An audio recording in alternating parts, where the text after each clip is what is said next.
கர்த்தருடைய பரிசுத்த நாமத்திற்கு மகிமுண்டாகட்டும். ஆண்டவராகிய இயேசு கிறிஸ்துவின் நாமத்தினாலே அன்பு கர்த்தருடைய பிள்ளைகளாகிய தங்கள் அனைவருக்கும் ஸ்வீட் ஊழியத்தின் சார்பாக வாழ்த்துக்களையும் ஸ்தோத்திரங்களையும் தெரிவித்துக் கொள்கின்றேன்.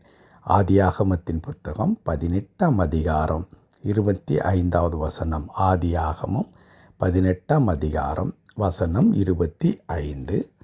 துன்மார்க்கனோடு நீதிமானையும் சங்கரிப்பது உமக்கு தூரமாயிருப்பதாக, நீதிமானையும் துன்மார்க்கனையும் சமமாய் நடப்பிப்பது உமக்கு தூரமாயிருப்பதாக, சர்வலோக நியாயாதிபதி நீதி செய்யாதிருப்பாரோ என்றார். என் அன்பு கடவுளுடைய பிள்ளைகளே, சோதோம் கொமாராவை ஆண்டவர் அழிக்க தீர்மானிக்கின்றார்.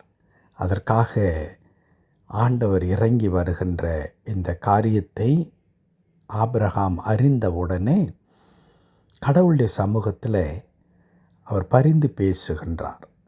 என்னவென்று சொல்லி, அந்த பட்டணத்தில் 50 நீதிமான்கள் இருந்தால் நீர் அவர்கள் நிமித்தம் அந்த பட்டணத்தை காப்பாற்ற மாட்டீரா, ரட்சிக்கலாம் அல்லவா என்று ஆண்டவரிடத்தில் பரிந்து பேசுகின்றார். அப்படி பரிந்து பேசும் பொழுதுதான் 25வது வசனத்தில் மிக விளக்கமாய் ஆண்டவரிடத்தில் சொல்லுவது என்ன? துன்மார்க்கனையும் நீதிமானையும் நீர் சமமாக நடத்தாதிரும். அவர்கள் நீதிமான்கள் கடவுளை உம்மை நம்பி இருக்கிறவர்கள்.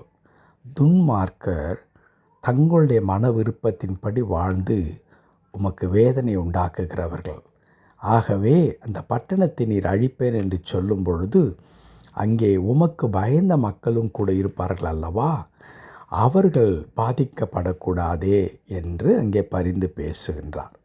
அப்படி சொல்லும் பொழுது ஒரு அற்புதமான ஒரு வார்த்தையை ஆபிரகாம் குறிப்பிடுகின்றார். அதுதான் சர்வலோக நியாயாதிபதி. கடவுளை குறித்து சொல்லும் பொழுது கடவுள் எப்படிப்பட்டவர்?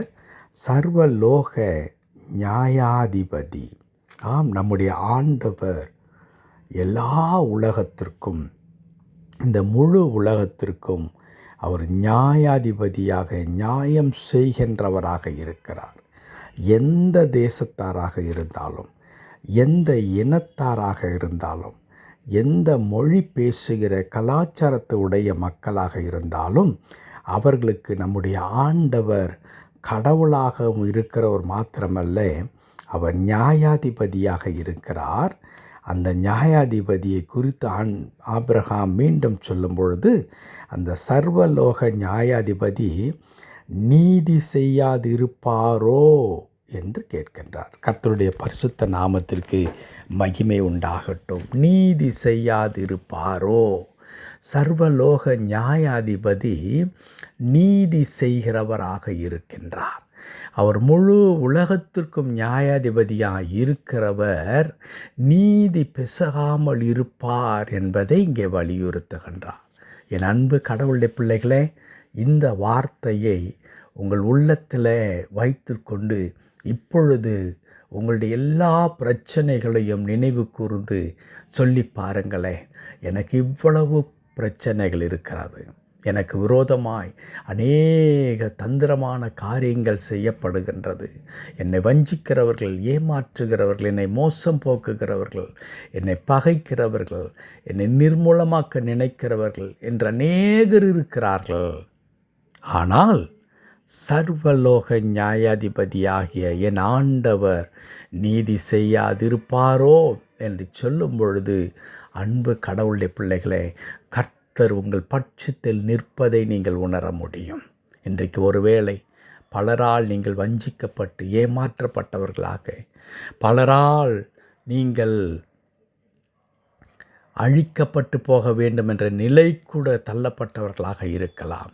ஆனால் சர்வலோக நியாயாதிபதி உங்களுக்காக வழக்காடுகிறவராக, அல்லது உங்களுடைய பிரச்சனைகளை அவர் செவி கொடுத்து கேட்கின்ற கடவுளாக இருக்கிறார். அவர் என்ன செய்வாராம்? நீதி செய்யாது இருப்பாரோ? அவர் நிச்சயமாக உங்களுக்கு நீதி செய்கின்ற ஆண்டவராக இருக்கிறார். உங்களுக்காக கடவுள் உங்கள் பட்சத்தில் நின்று உங்களுடைய நியாயத்தை அவர் அறிந்து உங்களுக்கான நியாயத்தை கொண்டு வந்து உங்களை ஆசீர்வதிக்கின்ற ஆண்டவராக இருக்கிறார். ஆகவே அன்பு கடவுளுடைய பிள்ளைகளே, இன்றைக்கு பலவிதமான பிரச்சனைகளுக்குள்ளாகவும், குறிப்பாக பிறரால் நீங்கள் வஞ்சிக்கப்பட்டு ஏமாற்றப்பட்டு உங்களுக்கு நியாயமாய் சேர வேண்டியவைகளை அபகரிக்கின்ற மக்கள் இருப்பார்களானால், சர்வலோக நியாயாதிபதியாகிய நீங்கள் நம்பி இருக்கிற கடவுள் உங்களுக்காக நீதி செய்ய அவர் உங்கள் பக்கமாய் நின்று கொண்டு உங்கள் பட்சத்தில் இருக்கிறார் என்பதை மறந்து விடாதீர்கள். ஆகவே உங்களை வஞ்சிக்க நினைக்கிறவர்கள் உங்களை மேற்கொள்ள வேண்டும், தாங்கள் தரப்பிலை ஜெயத்தை எப்படியாகிலும் பெற்றுக்கொள்ள வேண்டும் என்று சொல்லி அவர்கள் என்ன தந்திரங்களை செய்தாலும் நீதி உள்ள நியாயாதிபதி உங்களுடைய வலது கையை பிடித்து கொண்டு நிற்கின்றார். நியாயம் உங்கள் பக்கத்திலே ஜெயிக்கும். உங்களுடைய கொம்பு உயர்த்தப்படும். பயப்பட வேண்டாம். கர்த்தரை நோக்கி பாருங்கள். தேவன் தாமே இந்த வார்த்தையின்படியே நம்மை ஆசீர்வதித்து அவர் நமக்காக பரிந்து பேசி வழக்காடி நீதி நியாயத்தை நம்முடைய வாழ்க்கையில் நிலைநிறுத்துவாராக. ஆமென், ஆமென்.